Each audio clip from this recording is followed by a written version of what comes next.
നമസ്കാരം ഫ്രണ്ട്സ്, ഞാൻ നിങ്ങളുടെ സനിൽ പെരുന്തോട്ടത്ത്. സ്കാർനോസ് ഇന്റർനാഷണൽ ലിമിറ്റഡ് എന്ന ഒരു അഹമ്മദാബാദ് ബേസ്ഡ് ആയിട്ടുള്ള ഒരു കമ്പനിയെക്കുറിച്ചുള്ള വിശേഷങ്ങളാണ് ഇന്ന് ഞാൻ നിങ്ങളുമായിട്ട് പങ്കുവയ്ക്കാൻ ഉദ്ദേശിക്കുന്നത്. കമ്പനിയുടെ ഇഷ്യൂ ഓപ്പൺ ആവുന്നത് ജൂൺ 14-ാം തീയതിയാണ്. അത് 17-ാം തീയതി ക്ലോസ് ചെയ്യും.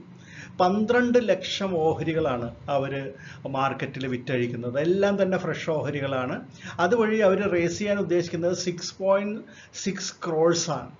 അപ്പോൾ ഈ കമ്പനിയുടെ വിശേഷങ്ങളിലേക്ക് കടക്കുന്നതിന് മുമ്പ് എപ്പോഴും പറയാറുള്ള പോലെ തന്നെ ലൈക്ക് ചെയ്യാനും സപ്പോർട്ട് ചെയ്യാനും ഒന്നും നിങ്ങൾ മടിക്കേണ്ട. നമുക്കിനി വീഡിയോയിലേക്ക് കടക്കാം.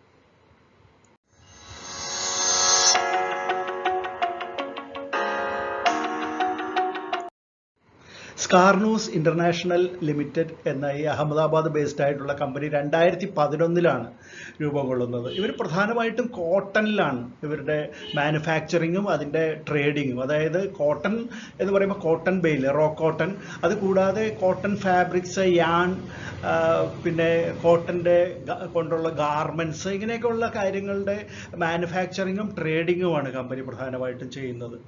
ഇവർ 2016-17-ലാണ് വാസ്തവത്തിൽ ചെറുതായിട്ടെങ്കിലും ബിസിനസ് തുടങ്ങുന്നത്. 2011-ലാണ് കമ്പനി ആരംഭിക്കുന്നതെങ്കിലും 16-17 ആയപ്പോഴാണ് ചെറുതായിട്ട് അവരുടെ ഉൽപ്പാദനം തുടങ്ങുന്നത്. പക്ഷേ 2019-20 ഫിനാൻഷ്യൽ ഇയറിലാണ് അവർ മികച്ച തോതിൽ, അല്ലെങ്കിൽ കുറച്ചുകൂടി വലിയ തോതിലുള്ള ഉൽപ്പാദനവും അവരുടെ പ്രവർത്തനങ്ങളും വലിയ തോതിലേക്ക് കടക്കുന്നത്. ഈ കമ്പനിയെക്കുറിച്ചുള്ള വിശേഷങ്ങളാണ് ഇന്ന് നമ്മൾക്ക് പങ്കുവയ്ക്കാനുള്ളത്. 2019-20 കാലഘട്ടം മുതൽ അവർ ലേഡീസ് കുർത്തീസ് അതുപോലെയുള്ള മറ്റ് ഡ്രസ് മെറ്റീരിയൽസ് എല്ലാം മാനുഫാക്ചർ ചെയ്ത് മാർക്കറ്റ് ചെയ്യാനായിട്ട് തുടങ്ങി. അതായത് അവരുടെ ബ്രാൻഡ് നെയിം പ്രധാനമായിട്ടും സ്കാർനോസ് എന്നുള്ള പേരിലാണ് അറിയപ്പെടുന്നത്. സ്കാർനോസ് എന്നുള്ള ബ്രാൻഡിലാണ് ഇതെല്ലാം വിൽപ്പനയ്ക്കായിട്ട് വരുന്നത്. പേറോളിലുള്ളത് മിക്കവാറും ഒരു 10 താഴെ എംപ്ലോയീസ് മാത്രമേ ഉള്ളൂ. ബാക്കി ഇതെല്ലാം ഔട്ട്സോഴ്സ് മോഡലിലാണ് അവർ മാനുഫാക്ചർ ചെയ്യുന്നത്. അതായത് ഈ മെറ്റീരിയൽസ് എല്ലാം തന്നെ, അതായത് എംബ്രോയിഡറി ചെയ്തിട്ടുള്ള വസ്ത്രങ്ങൾ, പിന്നെ ബട്ടൺ, പിന്നെ ഫാസ്റ്റനേഴ്സ്, ലേസ്, ഇങ്ങനെയൊക്കെയുള്ള ഒരു ഡ്രസ് മെറ്റീരിയലിന് ആവശ്യമായിട്ടുള്ള എല്ലാ വസ്തുക്കളും അവർ വിവിധ സപ്ലയേഴ്സിൽ നിന്ന് സ്വീകരിക്കുക. അതിനുശേഷം കട്ടിങ്, സ്വിങ്, അയൺ ചെയ്യൽ, ഇങ്ങനെയൊക്കെയുള്ള കാര്യങ്ങൾ ഏകോപിപ്പിച്ചുകൊണ്ടുള്ള ഒരു പ്രവർത്തനമാണ് ഇപ്പം നടത്തിക്കൊണ്ടിരിക്കുന്നത്. കമ്പനിയുടെ പ്രൊമോട്ടേഴ്സ് 2 പേരാണ്. ഷാ വിമൽകുമാർ മിശ്രിലാൽ, അതുകൂടാതെ ഹിതേഷ് ലൂനിയ എന്ന് പറയുന്ന 2 പേരാണ് പ്രധാനമായിട്ടും കമ്പനിയുടെ പ്രൊമോട്ടേഴ്സ് ആയിട്ടുള്ളത്. ഇവരുടെ കൈവശമാണ് ഏകദേശം 100% ഓഹരികളും. 38.08% ഓഹരികളാണ് പുതുതായിട്ട് വരുന്നത്. അപ്പോൾ IPO കഴിയുമ്പോഴത്തേക്കും അവരുടെ കൈവശം 61.9% ഓഹരികളായിട്ട് കുറയും.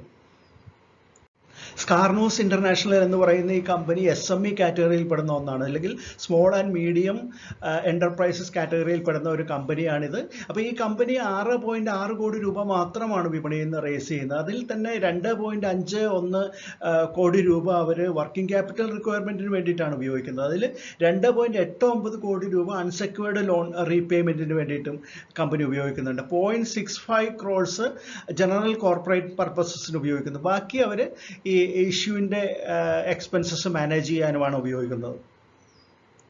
സ്കാർനോസ് ഇന്റർനാഷണൽ എന്നുള്ള ഈ കമ്പനിയുടെ lead manager Finshore management services limited എന്ന കമ്പനിയാണ്. ഇവരുടെ ഇഷ്യൂ ടു ദ രജിസ്ട്രാർ എന്ന് പറയുന്നത് Cameo corporate services private limited എന്നുള്ള കമ്പനിയാണ്. ഇവരുടെ ഫിനാൻഷ്യൽ കണക്കുകളിലേക്ക് നോക്കുകയാണെങ്കിൽ വളരെ കുഴപ്പമില്ലാത്ത രീതിയിലുള്ള ഒരു ഫിനാൻഷ്യൽസ് ആണ് നമുക്കിവിടെ കാണാൻ സാധിക്കുക. 2020 12.05 കോടിയാണ് ഇവരുടെ ടേൺ ഓവർ വരുന്നത്. അവിടെ 0.03 crores ആണ് ഇവരുടെ ലാഭം, അല്ലെങ്കിൽ നെറ്റ് പ്രോഫിറ്റ് എന്ന് പറയുന്നത്. 2021 32.56 കോടിയാണ് അവരുടെ ടേൺ ഓവർ. അതിനനുസരിച്ച് 0.23 crores ആണ് ഇവരുടെ നെറ്റ് പ്രോഫിറ്റ് ആയിട്ട് വന്നിട്ടുള്ളത്. എന്നാൽ 2022 ആയപ്പോഴത്തേക്ക് ഇതിൽ നല്ല വർധനവാണ് കാണുന്നത്. 95.93 കോടി രൂപയാണ് അവരുടെ ടോട്ടൽ ടേൺ ഓവർ വന്നിട്ടുള്ളത്. അതിൽ പ്രോഫിറ്റ് വന്നിരിക്കുന്നത് 0.33 crores ആണ്. അപ്പോൾ അതൊരു ക്രമമായിട്ട് വർദ്ധിക്കുന്നതായിട്ടാണ് കാണുന്നത്. വലിയ ഒരു വർധനവില്ലെങ്കിൽ പോലും ചെറുതായിട്ട് വർദ്ധിച്ച് വരുന്ന പ്രോഫിറ്റാണ് കാണുന്നത്. പിന്നെ മറ്റൊരു കാര്യം എടുത്തു പറയേണ്ടത്, 2021 സെപ്റ്റംബറിൽ ഒരു ഓഹരിക്ക് 2 ഓഹരി എന്നുള്ള നിലയിൽ ബോണസ് കമ്പനി കൊടുത്തിട്ടുണ്ട് എന്നുള്ളതും എടുത്തു പറയേണ്ട ഒരു കാര്യമാണ്. ഇനി താല്പര്യമുള്ളവർക്ക് വേണ്ടി പറയട്ടെ, ഈ കാറ്റഗറിയിൽ പെടുന്ന മറ്റ് ലിസ്റ്റഡ് കമ്പനികൾ Pioneer embroideries, Hisar spinning mills, Dhanalakshmi Roto, പിന്നെ വിപ്പി സ്പിൻ പ്രോ എന്നിങ്ങനെ കമ്പനികളാണ്. പക്ഷേ ഇവരൊന്നും തമ്മിൽ നേരിട്ട് താരതമ്യം ചെയ്യാൻ സാധിക്കുമെന്ന് എനിക്ക് തോന്നുന്നില്ല. പക്ഷേ ഇതെല്ലാം ലിസ്റ്റഡ് കമ്പനികളാണ്, ഇതേ കാറ്റഗറിയിൽ പെടുന്നതുമാണ്. സ്കാർനോസ് ഇന്റർനാഷണൽ എന്ന് പറയുന്ന ഈ SME കമ്പനിയുടെ ഇഷ്യൂ നമുക്ക് ഒറ്റ നോട്ടത്തിലൊന്ന് പരിശോധിക്കാം. ജൂൺ 14 മുതൽ 17 വരെയാണ് ഇഷ്യൂ ഓപ്പൺ ആയിരിക്കുന്നത്. ഇതിൻ്റെ പ്രൈസ് ഫിക്സഡ് ആണ്, പ്രൈസ് ബാൻഡ് അല്ല, ഫിക്സഡ് പ്രൈസ് ആണ്. 55 രൂപയാണ് ഒരു ഓഹരിക്ക്. 10 രൂപ ഫേസ് വാല്യൂ ഉള്ള ഒരു ഓഹരിക്ക് 55 രൂപയാണ് ഇവർ വിലയിട്ടിരിക്കുന്നത്. 12 ലക്ഷം ഓഹരികളാണ് ടോട്ടൽ ഫ്രഷ് ഇഷ്യൂ ആയിട്ട് ഇഷ്യൂ ചെയ്യുന്നത്. ഓഫർ ഫോർ സെയിൽ ഒന്നും തന്നെ ഇല്ല.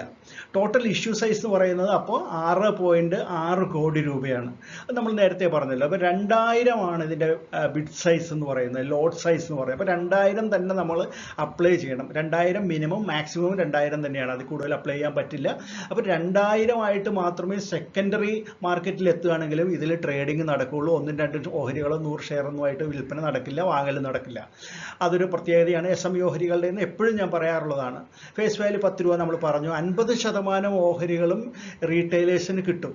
അവർക്ക് അത്രയും നീക്കി വെച്ചിട്ടുണ്ട്. BSEയുടെ SME പ്ലാറ്റ്ഫോമിലാണ് ഇത് ലിസ്റ്റ് ചെയ്യുക, NSEയിലല്ല, BSEയുടെ SME പ്ലാറ്റ്ഫോമിലാണ്. ഇനി നമുക്ക് ഇതിൻ്റെ ടെൻറ്റേറ്റീവ് ആയിട്ടുള്ള ഡേറ്റുകളിലേക്ക് നമുക്കൊന്ന് നോക്കാം. അലോട്ട്മെൻറ്റ് വരുന്നത് 22-ാം തീയതി, ജൂൺ 22-ന്. കിട്ടാത്തവർക്ക് റീഫണ്ട് വരുന്നത് തൊട്ടടുത്ത ദിവസം 23-ാം തീയതി. ഡിമാറ്റിലേക്ക് ക്രെഡിറ്റ് ഓഹരി കിട്ടുന്നവർക്ക് 24-ാം തീയതി അത് ലഭിക്കുന്നതാണ്. പിന്നെ ലിസ്റ്റിംഗ് വരുന്നത് 27-ാം തീയതി, ജൂൺ 27-നുമാണ്. ഇനി ഇത് അപ്ലൈ ചെയ്യണോ വേണ്ടയോ എന്നുള്ളതിനെക്കുറിച്ച് നിങ്ങൾക്ക് സംശയം ഉണ്ടാകും. അപ്പോൾ ഗ്രോത്ത് നോക്കുകയാണെങ്കിൽ, കമ്പനിയുടെ വളർച്ചാ നിരക്കൊക്കെ നോക്കുകയാണെങ്കിൽ വലിയ കുഴപ്പമൊന്നുമില്ല, ഓക്കെ ആണെന്നൊക്കെ വേണമെങ്കിൽ പറയാവുന്നതേ ഉള്ളൂ. ഓക്കെയാണ്, നമ്മൾ കണ്ടതാണല്ലോ. പക്ഷേ ഇതിൻ്റെ പ്രൈസ് 55 എന്ന് പറയുന്നത് കുറച്ച് ഓവർ പ്രൈസ്ഡ് ആയിട്ടാണ് എനിക്കിത് മനസ്സിലാക്കാൻ സാധിച്ചത്. 55 രൂപയുടെ പ്രൈസ് ഇത്തിരി കൂടുതലാണ് എന്ന് തോന്നുന്നുണ്ട്.